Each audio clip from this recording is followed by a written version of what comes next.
జీ5 app download చేసుకుని పూర్తి ఎపిసోడ్లని ఉచితంగా చూడండి. గానవి ప్రస్తుతానికి ప్రపంచం దృష్టిలో విక్రాంత్ బాబు నా చెల్లెలు సుమనకి పుట్టిన బిడ్డగా ఉంది.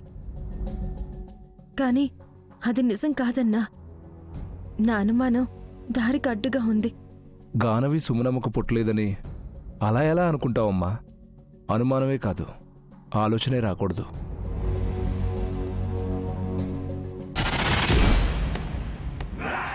ఆలోచన వచ్చింది, దాన్ని అమలు చేయడానికి పథకం వేసింది. స్వామి, గాయత్రీదేవి ఎక్కడుందో తెలుసుకునే ప్రయత్నంలో పాప వెంట్రుకలు గోళ్లు ఎలా ఉపయోగపడతాయి? మమ్మీ, నాకు నవ్వొస్తుంది. ఇలాంటి స్వాముల ముందు వెటకారంగా నవ్వితే శపించేయగలరు వల్లభా. నోనో, నేను స్వామివారి మాటలకు నవ్వొస్తుంది అనడం లేదు. నయని చేసే చేష్టలకు నవ్వొస్తుంది అంటున్నాను.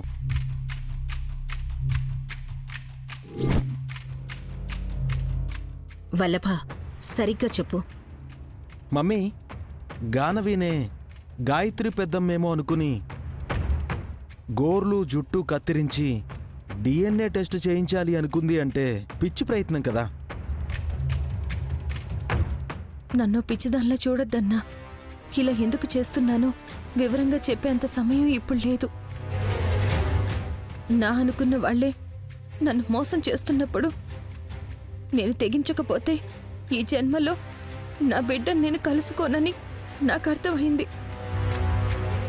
అందుకే బాగా ఆలోచించే ఈ నిర్ణయం తీసుకున్నాను. గానవి నీ బిడ్డన కాదా అన్న విషయం పక్కన పెడితే రిజల్ట్ నీ అనుమానానికి ఆపోజిట్గా వచ్చిందనుకో, అప్పుడేం చేస్తావు?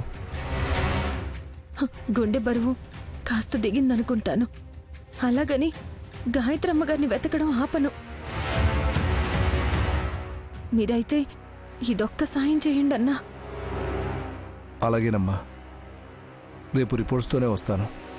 All the best. థ్యాంక్స్ అన్నా. గానవైతే గాయత్రీదేవి కాదు వల్లభ. ఎందుకంటే తన చేతిని నా చేతికి తాకించి నయని పరీక్ష చేసింది కూడా. నిప్పురవ్వలు రానప్పుడు డిఎన్ఏ టెస్ట్లో తన అనుకున్నట్టు రిజల్ట్ ఎలా వస్తుందనుకుంటుంది? వల్లభ అన్నట్టు తన పిచ్చి కాకుంటే. తన ప్రయత్నం వేరు, మీరనుకుంటున్న ఫలితం వేరు. ఏమవుతుందంటారు? నయని తన కన్నబిడ్డను అక్కున చేర్చుకునే ఘడియలు మొదలవుతున్నాయి వల్లభ.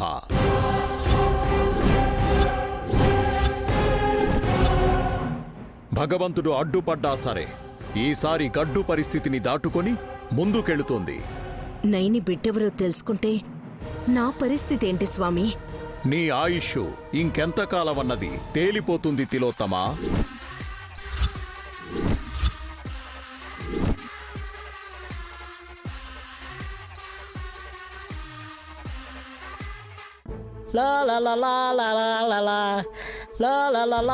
ఏమండోయ్, మీరు ఎత్తుకుని తిరగాలనుకుంటే గానవిని తీసుకుని రండి. బొమ్మను పట్టుకుని తిరగడమేంటి? ఈ టైంలో సుమనమ్మని అడిగితే ఇదే. మీరే ఈ బొమ్మని నాకిచ్చేయండి బాబాయ్ గారు. బిడ్డ నీకే, బొమ్మ నీకేనమ్మా. గానవినెవరో నాకు దానం చేసినట్టు చెప్తారే, ఇటివ్వండి. అన్యాయం కదే. మా ఆయన ఆడుకుంటుంటే లాగేసుకుంటావా? నోట్లో వేలు పెట్టుకుని చప్పరించే వయసు మరినది. మీతో ఆడుకోమనండి, ఈ బొమ్మతో కాదు. హలో చిట్టి, ఆ బొమ్మ నీది కాదు, నయని చెల్లిది. అయితే ఏంటక్క, నేను నా రూమ్ కి తీసుకెళ్లిపోతాను. అలా ఎలా తీసుకెళ్తావు? చేత్తో పట్టుకుంటాను, లేదంటే నెత్తి మీద పెట్టుకుంటాను. అది కాదంటే ఇలా గాల్లో ఎగరేసుకుంటూ తీసుకెళ్తాను.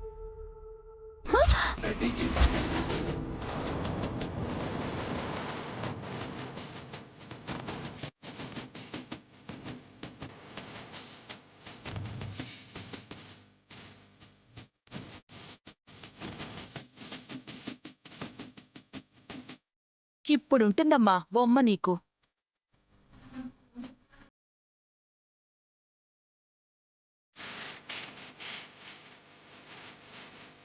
చెంపల మీద కొడితే ఒప్పుకోనక్క చెప్తున్నా. కడుపులో గుద్దు చెల్లి. ఇందాకే బీరకాయ కూర తింది, కక్కే దెబ్బకి. అందరూ రౌండప్ చేసి కొట్టించాలనుకుంటున్నారా? నిన్ను దండించే అవసరం లేదిప్పుడు.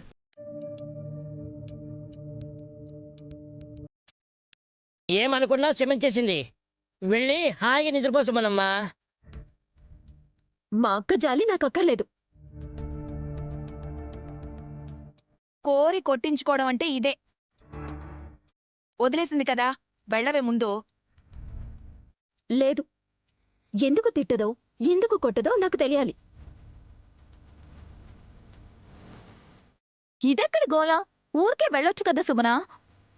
మా అక్క నా వైపు భిక్ష పెట్టినట్టు చూస్తోంది. ఆ చూపు నాకు నచ్చడం లేదు. ఈ బొమ్మకి గాయత్రి అని పేరు పెట్టింది కదా, కసి ఆ బొమ్మ మీద కాఫీ పారబోస్తేనే కొట్టిందా రోజు. ఇప్పుడు నేను పైకి ఎగిరేసినా ఏమనట్లేదంటే ఏదో కారణం ఉంది. బొమ్మ కింద పడలేదు కాబట్టి వదిలేసింది అనుకోమ్మా. అంతే, అలా అనుకుని వెళ్ళు. లేదు లేదు, మా అక్క దృష్టిలో ఏదో తేడా ఉంది. చెల్లి, ఆ తేడా ఏంటో చెప్పు, లేదంటే సుమన విసిగించేలా ఉంది. చెప్పనా సుమనా? చెప్పు.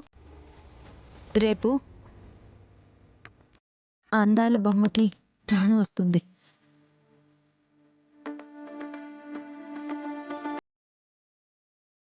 నిజంగానే పాలు తాగుతుంది.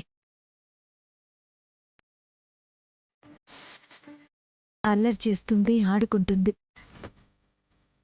అమ్మా అమ్మా అని నోరారా పిలవడానికి రాకపోయినా ఆ ఆతృతలో ప్రేమ కనిపిస్తుంది.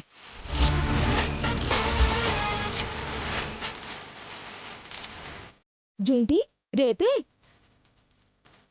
అవును, రేపీ పాటికి నేను నా బిడ్డని ఎత్తుకుని ఈ ఇంట్లో ఆడిస్తూ ఉంటాను. నా ఆశ, ఆశయం, దీక్ష అన్నీ నెరవేరబోతున్నాయి.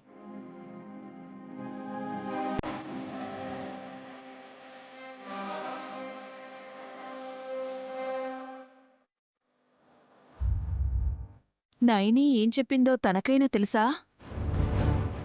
మా అక్కకి పిచ్చి పట్టింది. అంత నమ్మకమని ఎందుకు అనుకోకూడదు? కరెక్ట్.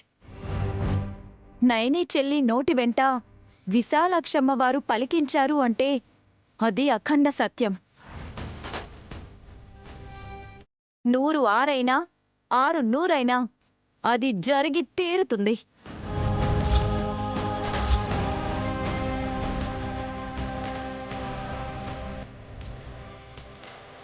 జీ5 యాప్ డౌన్లోడ్ చేసి అన్ని ఎపిసోడ్స్ పూర్తి ఉచితంగా చూడండి.